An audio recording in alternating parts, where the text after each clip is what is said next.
Hello, good evening, and welcome to my Friday night show. And I've got someone really special for you today, Lorraine Crooks. Now, Lorraine and I have known each other for about 9 months now, Lorraine? Yeah, say about that.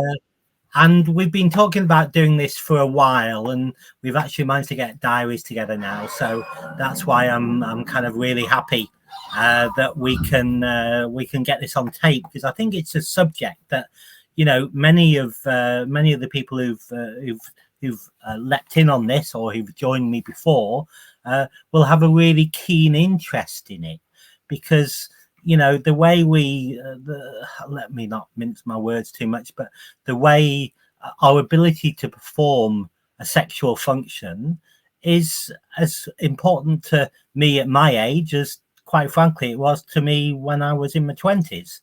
And I guess that's not an uncommon experience, Lorraine. No. Really, I always start off with it's a bit out of the ordinary for a Finding Your Purpose show.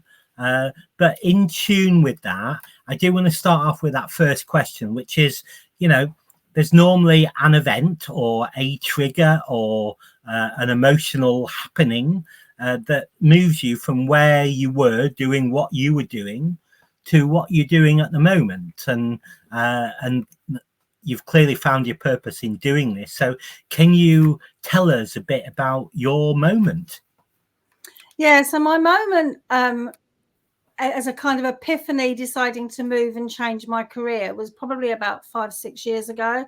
So sexual energy, sex, intimacy, pleasure has always been something I've kind of struggled with. I've sought after. I've always been kind of on a mission to really get to grips with what it meant for me, and even kind of, connecting with partners and things. And it's always been of interest. But I had a double life for a good 20 years where I was working in secondary education and higher education. So I had my role as a teacher, and many of us can relate to having roles in life, in employment, in our families. But also I had this interest in sex and intimacy. And for me, that showed up as being interactive in swinging and bondage and domination and kink. So from sort of teacher to being in those bubbles was quite an extreme. And actually, I found it really hard to manage, all the upbringing of being a good Christian girl and all the cultural values and the media and everything else. What I deemed what I was doing was kind of wrong. And I was worried about the perception of it if my colleagues found out.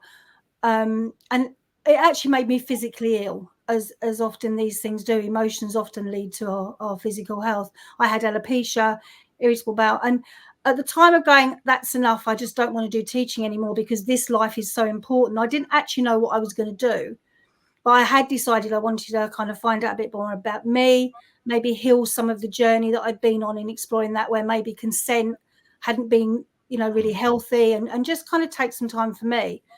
So I did that, and then I ended up on a tantric journey, exploring tantra massage and coming to be a tantra teacher, and just realized how important it was to me. But actually in that journey of going to become a mindfulness coach, tantra, and all the other things I explored, I realized that actually it was the one thing that had held me together in my life and was really important.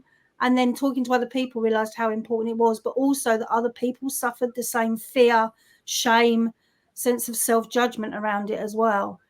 So I then went on for that to be my thing, is now sexual empowerment, and helping other people to step into their power, because it affects us in so many ways. Given these two worlds, the world of teaching and the worlds of what you did outside of teaching, were very different, and clearly you had a wall between the two. Do you think just before we move on to the story, because I think it's an interesting point to pick up on, just before we move on to that, do you think that sense of sense of disquiet, or that moment that you had when it all became too much, that was as much to do with having to keep these two separate? It's like your life was compartmentalized in a way that wasn't in tune with who you were. No, 100%. You kind of, you're almost, I felt like I was living my life wearing a lot of coats. You know, you kind of have your mum coat, your teacher coat. You know, we all have this. And actually at the underlining of all of that is we are sexual human beings. And whether it's about a relationship with ourselves or with someone else, it's the one part of my life that I felt so much shame about. But at the same time was also the part of my life, which is why now I work with a lot of business professionals. It was the one part of my life that I realized I couldn't have managed and been such a good teacher. And I was a good teacher. I had top results. I did a lot of extracurricular stuff for the kids outside of school. You know, I loved what I did, but I think that was what fed it, because I had spaces in my life that I could connect with who I really was. I could connect to sex and intimacy, whatever that looked like for me. It was almost like I got my fix of adrenaline, dopamine, endorphins, which put me in a really good space. So I could then go and do all the other things I had to do, all the other hats and the coats I had to wear in the rest of my life. And I was, you know, I realized that. And I think I knew I couldn't give that part of my life up, because that had fueled me to overcome many challenges in life. Whereas for a lot of other people, it kind of does the reverse. They ignore that part of their life. And, you know, life becomes challenging in that area. Every day is just the same. Struggle to really know what our purpose is in life, because we don't have that connection to ourselves and sex and intimacy and pleasure. And that can, you know, that isn't just necessarily you know, intercourse and actual sexual acts. Sometimes it's just enjoying a nice bubble bath, kiss and cuddle on the way out, on the way to, you know, on the way out to work, connecting with a partner, having a hug, movie night, you know, all of that stuff, where we just taking time to find pleasure in our own lives, in our body, and in each other. That, you know, that human connection is part of our survival. Yeah, I know exactly what you mean. And you know, I do want to make this relevant. Obviously, I deal with type 2 diabetes, and in dealing with my own type 2 diabetes, I did, I hope it won't be too much of a shock for my audience, but I did have problems with having sex at that time. Erectile dysfunction, and I'm using these medical terms because they're easier to use, really, but erectile dysfunction, and you know, simple thing that I was offered. In fact, I went to the doctor and I asked for the pill. I asked for that Blue Diamond pill, Viagra, because I just heard it was wonderful, and you know, that was the one I wanted. But winding back now, because I don't understand so much about how sexual dysfunction might represent in women as well as men, can you outline for my audience how type 2 diabetes does affect you in terms of sex? Yeah, 100%. And type 2 diabetes has a huge impact, as other health conditions. But type 2, I work with a lot of people that have been struggling with different types of diabetes, but type 2 in particular. And for men, it does 100% show up as erectile dysfunction. Sometimes that's short term, sometimes it's not constant, it's just at certain periods of time. And the same as premature ejaculation, low libido, lack of self-confidence, because then you get stuck in that cycle. If it doesn't quite work once, then you're telling yourself it doesn't happen again, and you know, the self-confidence drops, and there's all the psychology behind that as well. So it's not just on a physical level as an impact of the diabetes, but also the psychological, that it's known to be an issue with diabetes, so therefore it's going to happen to me. So we end up with a bit of a self-fulfilling prophecy. For women, low libido again, dryness, soreness, the psychological stuff that goes with it for a female as well. And so for both male and female, it can be a real physical challenge, because for men it's about having an erection, and for women it's just some discomfort that can be caused because of the type 2 diabetes does cause dryness. It can cause restrictive muscle in that area, so it can become uncomfortable, and low libido. Which, when you're in a relationship and you've had a high libido and you've had a beautiful relationship, both of those things for men and women can be absolutely catastrophic in a relationship on so many levels, because you're not able to connect to yourself or someone else in the way that you have done before. And you've got very strong memories of the before and the now, and you know, there's a sense of loss and regret, isn't there, at what you've lost as a result of this condition. As you I think you know a little bit about my story, but I work very hard to get rid of all my type 2 diabetes medications. So I was on insulin, I was on metformin, I was on a number of other oral medications. And I reversed it so that I'm now diet control only. I'm still type 2 diabetic, but I have no medications now. And as you can imagine from that story, I'm not a great fan of medication because they all have side effects in some way.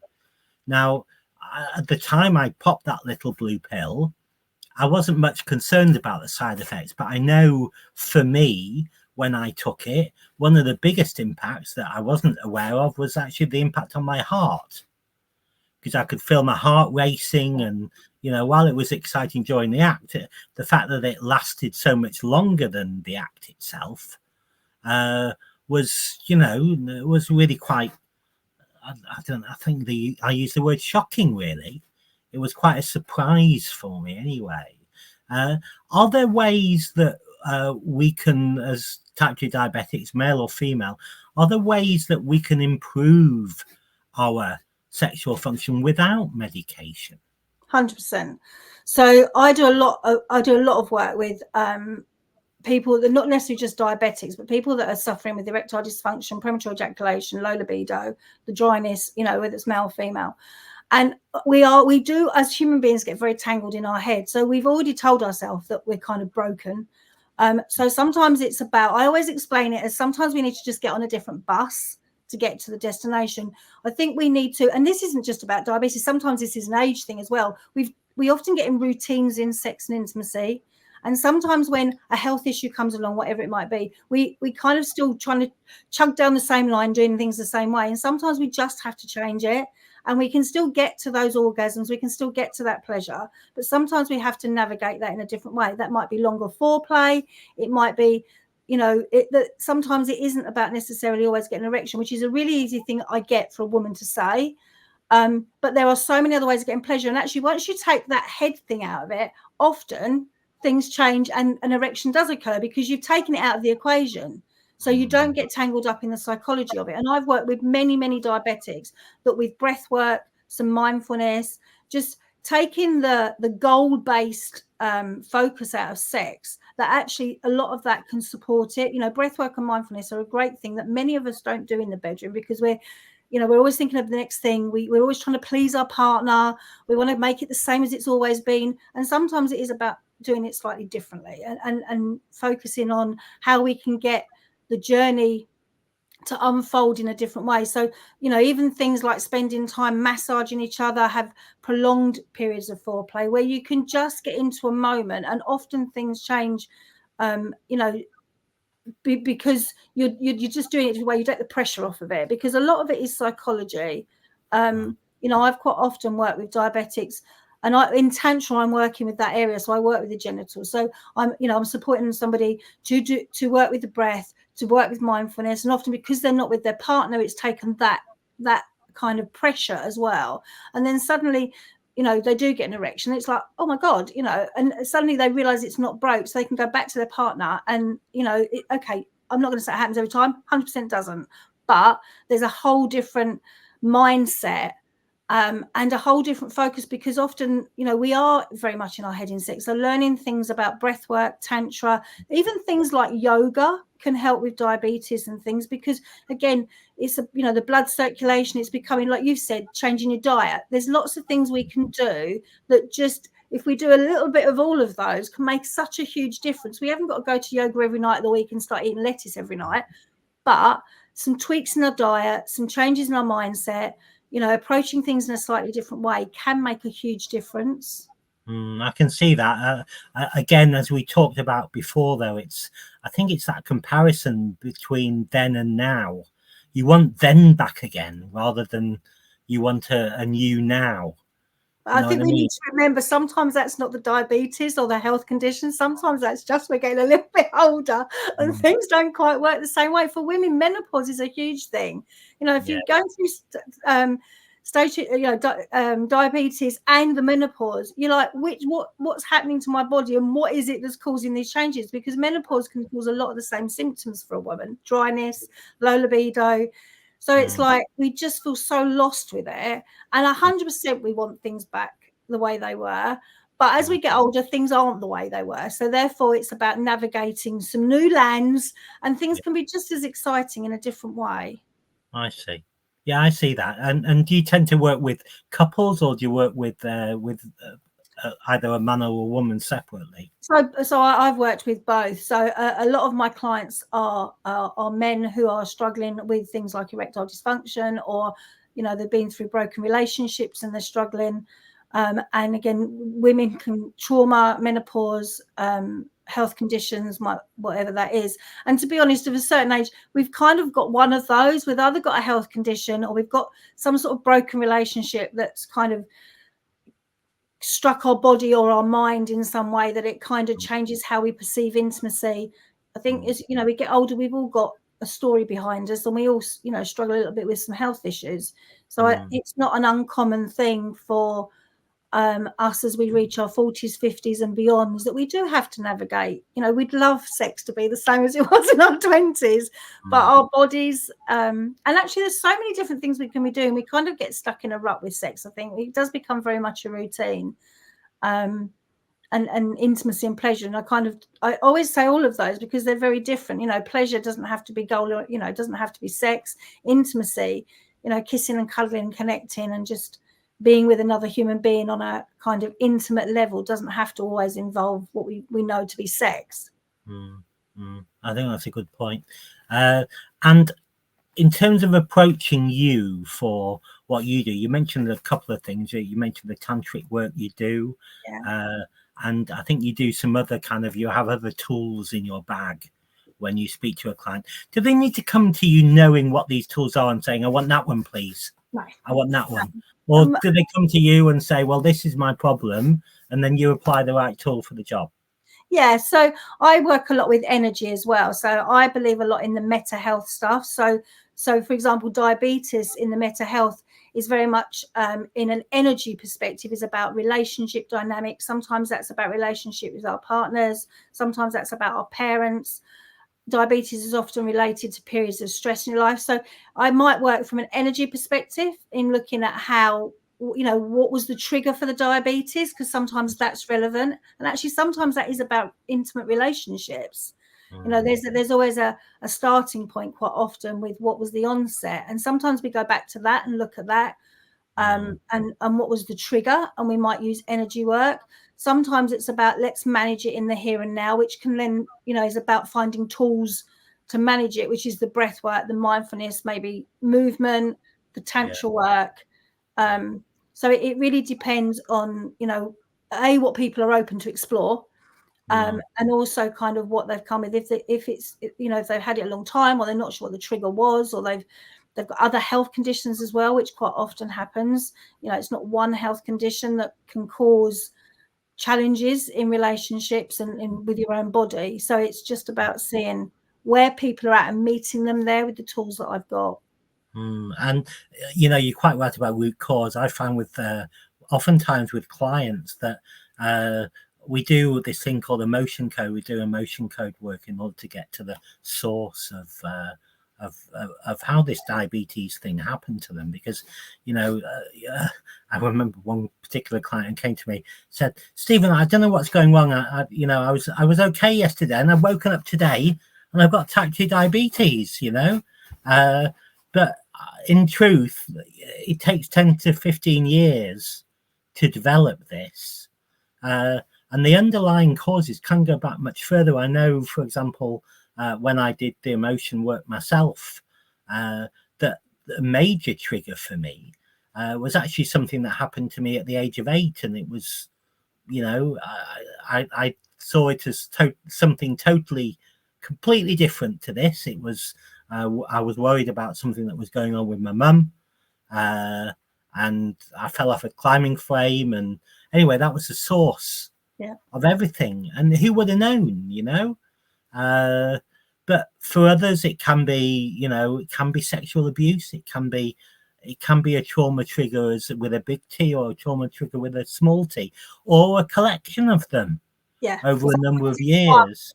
Sometimes it's one, and it can be significant big traumas and emotional onsets, and then it's just you know, the budgie dies, and that's the one. Not that that's not important, it's not as important, but it can be something that in the great scheme of things, but that's the trigger, because it's another loss, or it's another relationship that's broken, or it's another element of stress.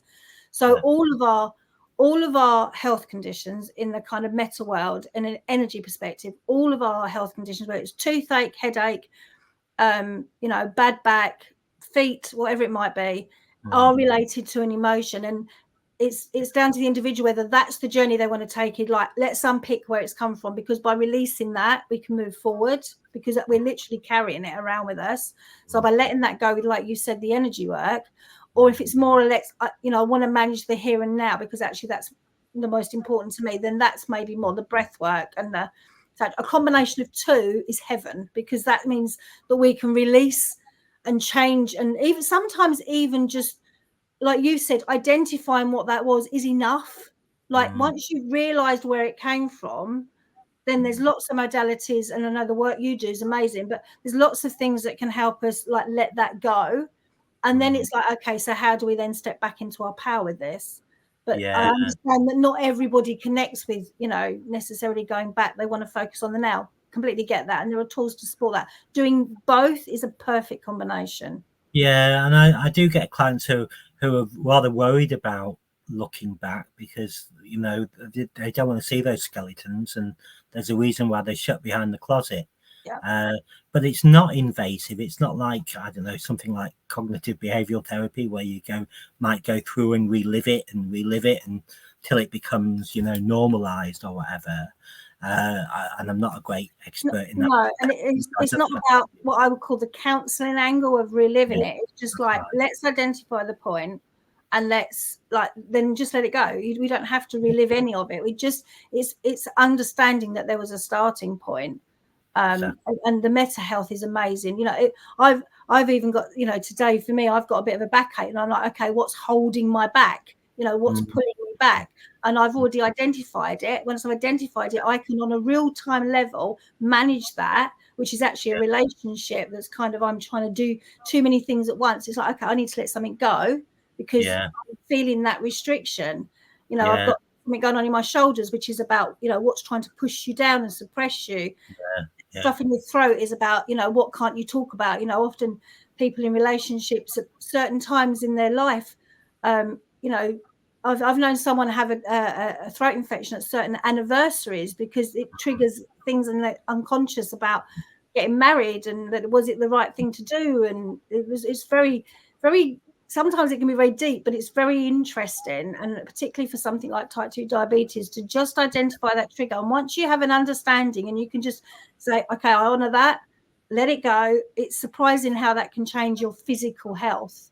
Oh, it's amazing. Absolutely amazing. I get amazed every day with this stuff, Lorraine. It's, you know, I was going to, no, perhaps I won't dive into that story, but it's just the amount, the depth at which you can get into with a client by asking just a couple of, you know, fairly innocuous questions of the subconscious mind, and that emotion that's been sitting there for 20, 30, there was one today that's been sitting there for over 30 years for a client.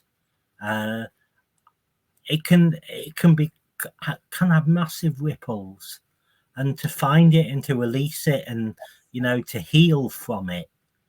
When I left teaching, sorry, interrupt you, I'll just give another example of that. When I left teaching, up until the point of leaving teaching, I had tonsillitis like every term.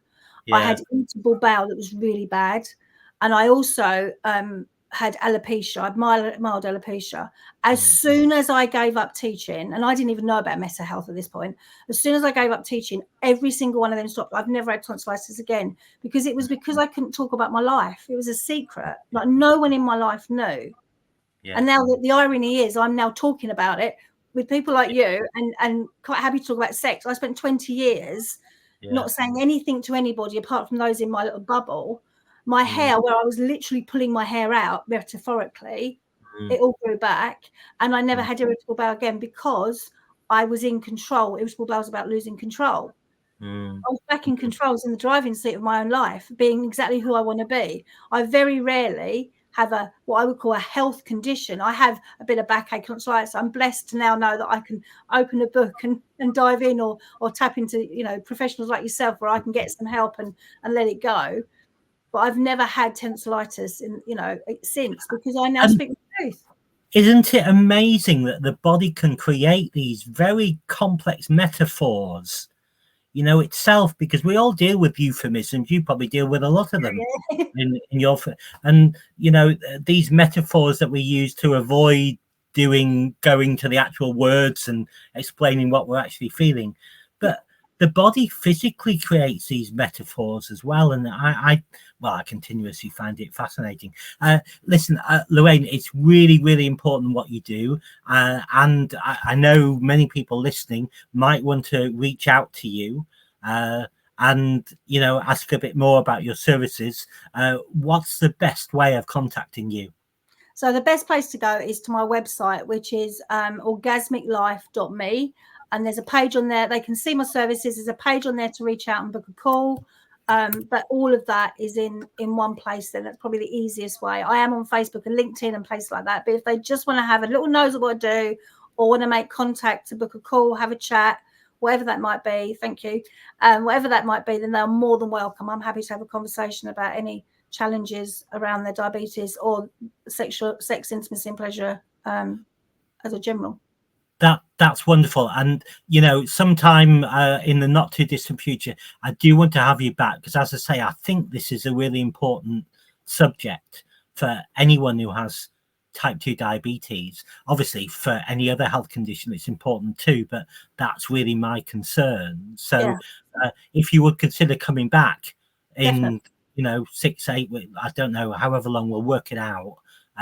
But we want to make this a regular thing, because it's you know, people are diagnosed every day with this condition, and it's worth cycling back again and telling people that there is another way other than just medicating, which, as I say, is very close to my heart. So thank you very much, Lorraine. Really appreciate that. Have a wonderful week. It's Friday now, so have a great weekend. And we shall speak to you again very, very soon. Many thanks. It's been a great guest. Bye for now. Bye.